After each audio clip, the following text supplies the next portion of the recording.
Next topic, what is absorption costing. Absorption costing कहते किसे हैं, इसके ऊपर आने से पहले हम डिस्कस कर रहे थे ओवरहेड्स क्या होते हैं। अब ओवरहेड्स हमें समझ आ गया कि इनडायरेक्ट खर्चे को कहा जाता है जो कि प्रोडक्ट में शामिल नहीं होता। अब सवाल ये उठता है कि प्रोडक्ट की कॉस्टिंग निकालते हुए इस प्रोडक्ट में हमने तमाम डायरेक्ट एक्सपेंसेस शामिल किए हुए हैं, लेकिन इनडायरेक्ट एक्सपेंसेस शामिल किए बगैर इसकी इन रियलिटी जो कॉस्ट है वो सही नहीं निकलेगी। लिहाजा इट इज़ वेरी इम्पॉर्टेंट कि हम इसमें इनडायरेक्ट एक्सपेंसेस भी शामिल करें।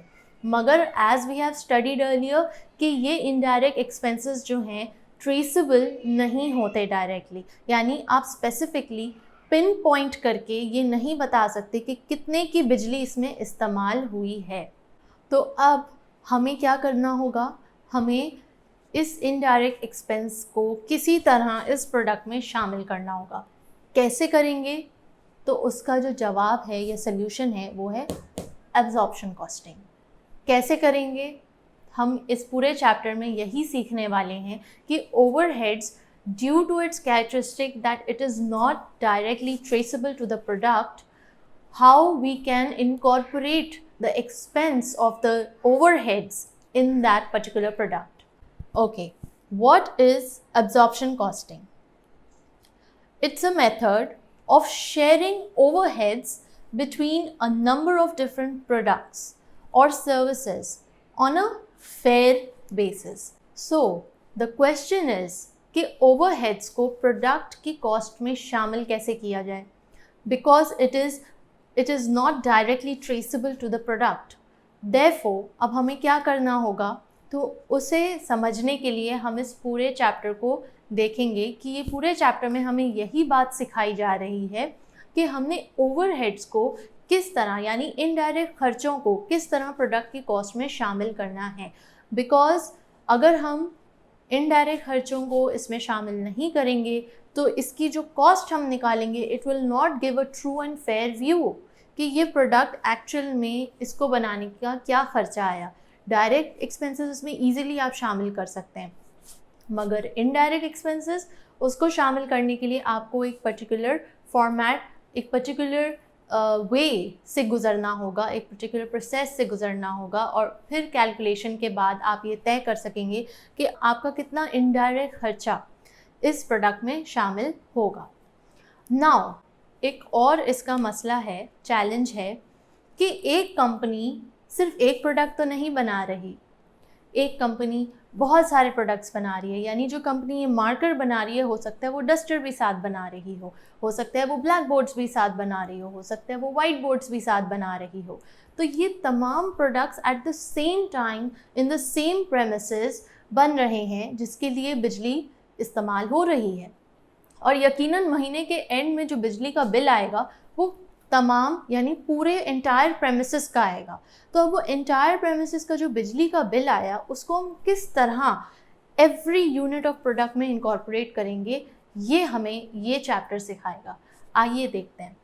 जो सल्यूशन हमारे पास ये चैप्टर देता है कि ओवरहेड एक्सपेंसेस को किस तरह इनकॉर्पोरेट करो, तो वो कहता है कि भैया ये यूज़ करो। क्या यूज़ करो? Absorption costing. अच्छा जी, एब्जॉर्प्शन कॉस्टिंग कहते किसे हैं, आइए देखते हैं। It's a method of sharing overheads. पहला पॉइंट, शेयरिंग ओवरहेड्स, यानी कि तमाम इनडायरेक्ट एक्सपेंसेस को शेयर करना, डिवाइड करना, डिस्ट्रीब्यूट करना between different products and services provided by that company. All right, on a fair basis, point number 2. Point number 1, sharing overheads between a number of different products or services, and point number 2, on a fair basis, यानी कि बिल्कुल reasonable, logical and जायज़ तरीके से indirect खर्चों को आपने अपने प्रोडक्ट में इनकॉर्पोरेट करना है। ऐसा ना हो कि मार्कर बनाने में तो ज़्यादा बिजली का इस्तेमाल नहीं हो रहा, या ऑटोमेटेड मशीनरी है, बैटरी ऑपरेटेड है, और उसमें आपने ज़बरदस्ती बिजली का बिल, बिजली का एक्सपेंस घुसा दिया हो। तो we have to make sure कि it should be on a fair basis. Fair basis कैसे तयन करेंगे ये भी हम अभी थोड़ी देर में सीखेंगे। All right, next, it involves यानी कि एब्जॉर्प्शन कॉस्टिंग के अंदर जो 3 प्रोसेसेस या 3 स्टेजेस आएंगे वो है एलोकेशन, अपॉर्शनमेंट एंड एब्जॉर्प्शन। ये 3 चीज़ें हैं जो हम इस चैप्टर में सीखेंगे कि किस तरह होगा। एब्जॉर्प्शन कॉस्टिंग के अंडर एलोकेशन हम किस तरह करेंगे खर्चों की between different products on a fair basis, हम देखेंगे अपॉर्शनमेंट किस तरह से होगी, और फिर हम देखेंगे कि एब्जॉर्प्शन किस तरह से होगी। नेक्स्ट सवाल ये है कि why absorption costing, why absorption costing, why not marginal costing. हम एब्जॉर्प्शन कॉस्टिंग को ही क्यों इस्तेमाल करें इनडायरेक्ट एक्सपेंसेस को इस प्रोडक्ट में इनकॉर्पोरेट करने के लिए? तो उसका जो रीज़न है वो ये है, number 1 inventory valuation and number 2 establishing the profitability of different products।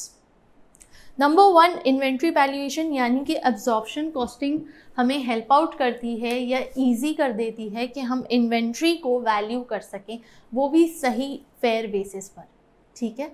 और इन्वेंट्री वैल्यूएशन अगर हमारी दुरुस्त होगी तो हमारी स्टेटमेंट ऑफ फाइनेंशियल पोजीशन में भी सही पिक्चर सामने आएगी कि हमारी कितने की इन्वेंट्री रखी हुई है फैक्ट्री की, और कितने की इन्वेंट्री हम बेच चुके हैं, और कितनी इन्वेंट्री बाकी बची है स्टॉक में।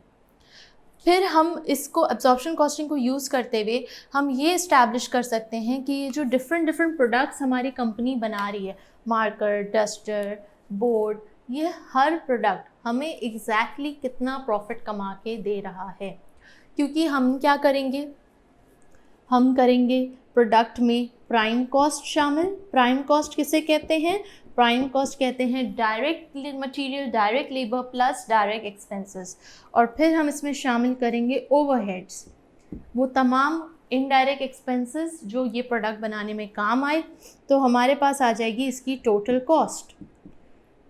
फिर हम इस टोटल कॉस्ट को देखते हुए या तो हम अपना प्रॉफिट डिसाइड करेंगे कि हमें कितना प्रॉफिट चाहिए इसको बेचने के लिए। मार्कर को बेचना है तो 10% प्रॉफिट चाह रहा हूँ, 20% चाह रहा हूँ, जो भी चाह रहे हैं उसको हम यहाँ पे प्लस करके इसकी टोटल प्राइस जो हमने मार्केट में इस प्रोडक्ट को बेचना है, या हम जिस भी प्राइस पे इस प्रोडक्ट को बेच सकते हैं मार्केट में, बिकॉज हर प्रोडक्ट की एक मार्केट वैल्यू है कि ये मार्कर 10 रुपये से ज़्यादा मार्केट में नहीं बिकेगा, कोई नहीं ख़रीदेगा इसे, या ये मार्कर 20 रुपये से ज़्यादा कोई नहीं ख़रीदेगा, 20 रुपये से ज़्यादा कोई इसके पैसे देने को तैयार नहीं होगा। लिहाजा हमारा प्राइम कॉस्ट प्लस ओवरहेड मिलाकर 20 रुपये से कम आना चाहिए।